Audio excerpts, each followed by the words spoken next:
Hello everyone. So I wanted to today do a quick review of the World Cup final and probably even the World Cup as a whole. So this year 2020 World Cup for cricket was held here in Australia. The final was held right here in Melbourne. Managed to stop raining for long enough for it to be on. We're very happy because it was expected to rain all the way through and it didn't at all. It rained before and after and not during, so it was a bit of a surprise. So that was good.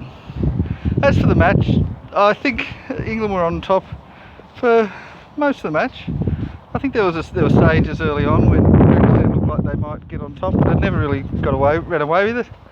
And England kept taking wickets, and Pakistan's tail wasn't long enough to be able to keep going hard the whole way down. They weren't bowl out, but they got down to their tail, and it was a bit too hard for them. And instead of getting what could have been 160, 170, 180, they ended up with only 138, and I think that was well and truly below par. And I thought they were going to lose badly from that point, from the halfway stage, and particularly when England came out and started smashing it all around. But then Pakistan took a couple of wickets, and I think as soon as they took that first wicket, there was a bit of hope, and then they went to 2, 3 and 4, and there was quite a bit of hope going around. And there was a stage when they flashed up the DLS because we were expecting rain to come, and after 13 overs it was only one run apart. So and from that point I think there were even stages where on the DLS Pakistan were in front, but I think England were always favourites to win because they bat all the way down to number 11. Adil Rashid, who's the number 11, has a first class batting average of 32. You don't expect number 11s to even have double figure first class batting averages. He's 32. That's a top order batsman. Probably bats about 5 or 6 most of the time for his county, and he's scored 10 first class centuries. Now granted, he probably doesn't strike very well, and there are a few of the other batsmen ahead of him who probably don't have the same kind of pedigree, and perhaps in terms of all of that he should be batting about 8, but that's the nature of their flexible batting lineup. So you literally have to bowl England out in order to stop their strike power. Sure, some of the ones down the order don't have as big an average, they won't score quite as many runs or quite as quickly, but they're not bunnies. They can all hit. And they have 7 bowling options as well, which is pretty incredible. 4 pace and 3 spin. So they can do it on any pitch, any conditions, and if 1 or 2 bowlers are having bad days, they've still got 5 or 6 others. And so it's just an incredible lineup, and it's very hard for any team to beat them, certainly not regularly. So and I think there was a difference in skill between the two teams. Pakistan had the momentum, and so that's why I actually picked Pakistan before the match. And I think there was a stage right when the 4th wicket fell when it looked like Pakistan's momentum in the match was starting to head towards average, equal, and there was a little bit of hope. Even though it was only 4 wickets down and they really needed to take all 10, even though the run rate required wasn't that high, there was some hope. And then we had that situation where I think his name's Harry Brook hit one that was looking like being a 6, and it was caught right on the boundary in a spectacular catch by Shaheen Shah Afridi, the fast bowler, not Shahid Afridi, the spin bowling all-rounder who's since retired. And unfortunately, in taking the catch, he hurt himself and he hurt his arm. I think it was his arm at least. And then he had to leave the field. And he still had 2 overs to bowl, and they were 2 crucial overs. If he'd taken the catch having already bowled out, it wouldn't have made such a big difference.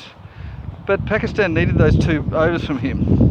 Their bowling was fantastic, and they had 4 very good bowlers and 1 not quite so good bowler, but still okay.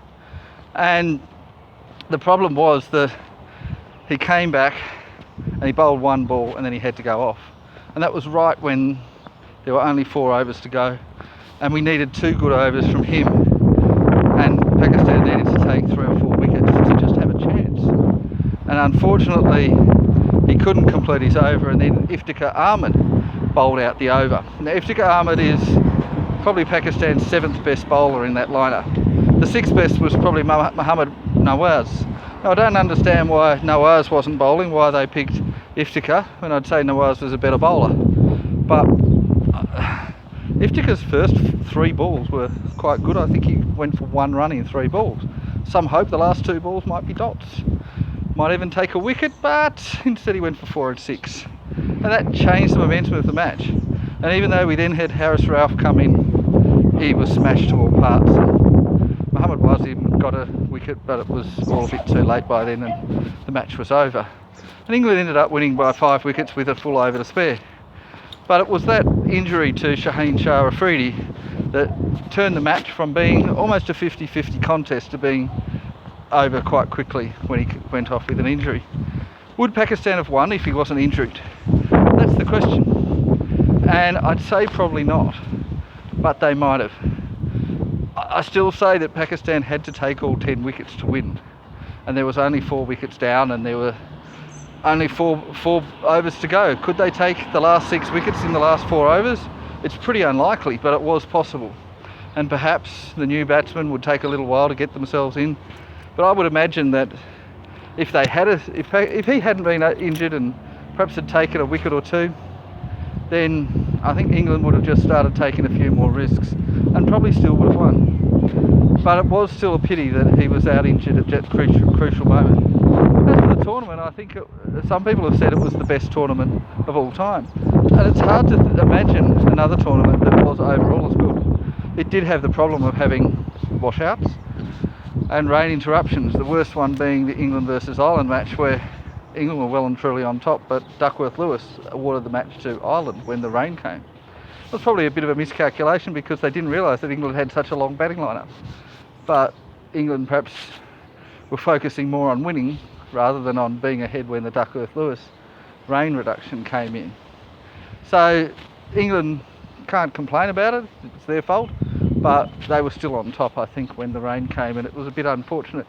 But there was also the match where South Africa were miles ahead of Zimbabwe when rain came and washed out the match and gave it 1 point each, and that was a bit unfair. And also Australia versus England, where there's no way Australia would have won that match, and yet they got 1 point each, which almost knocked England out. And so that was a bit of a disappointment, but in the end those washouts didn't change the result of the tournament. Didn't change who made it to the semi-finals, didn't change who made it to the final and who won. So arguably we can say that didn't matter, even though it wasn't ideal. It would have been nice if there wasn't so much rain, or if there was a better system in place to deal with the rain. But that part aside, we had a lot of upsets. I think we had 6 upsets where teams ranked much lower managed to beat teams ranked much higher. And we had a situation where every team lost at least 1 match, and every team bar one won at least 1 match. The only team that didn't win a match was Afghanistan. That's a bit unfortunate for them. They very nearly beat Australia, who are the reigning champions. I think they lost by 5 runs in the end. And I mean, I don't think they're really the worst team in the world, or even in that 16, but they're the only team not to win a match. And that's unfortunate, but every other team won. Probably the bottom ranked team was United Arab Emirates, and they still managed to beat Namibia in a crucial match that knocked Namibia out of the qualifying stages. Namibia in turn beat Sri Lanka, who's a test team and had just been the reigning test champions. And as for Sri Lanka, of course, they didn't really provide any upsets, but they were up there in contention for a semi-final spot right at the end. And because they are the reigning Asia Cup champions, having recently beaten Pakistan, India and Bangladesh to that title. And I mean, England, who won the championship, their only loss was against Ireland. Ireland in turn, well, they were beaten. Who did they lose to? I don't think they lost to very many teams. They beat West Indies. Did they beat Scotland? I think they did. I can't actually remember. I think they might have lost to Zimbabwe. And yeah, it was a situation where every team won at least 1 match and no teams went unbeaten. Well, every team bar Afghanistan won at least 1 match, and Afghanistan had 2 washouts and they nearly won a match. So I don't think Afghanistan was terrible, but it was just that sort of very even competition, and I think it was really World Cup standard. And the final was perhaps not 100% close the whole way, but it was still a pretty close final, and I think it was exciting enough. and good enough quality, and these were the best two teams in the tournament. There was a little bit of doubt whether they really were, but that made it a good tournament too, that we weren't sure. South Africa, I think if they had not lost to the Netherlands beat them in their last match. If they hadn't, they would have made it to the semi-finals. I think South Africa were some chance of winning the tournament, and I think it was really disappointing that happened, but great for Pakistan and great for the tournament. Very unfortunate for South Africa. India, of course, they did make it to the semi-finals. I didn't really think they were any chance of winning the championships, but a lot of people thought they were. And they made it to the semi-finals this time when they didn't last time. Beat Pakistan. We had a few controversies, notably in that Pakistan versus India match with that waist-high full toss that should not have been called a no ball, and won India the match.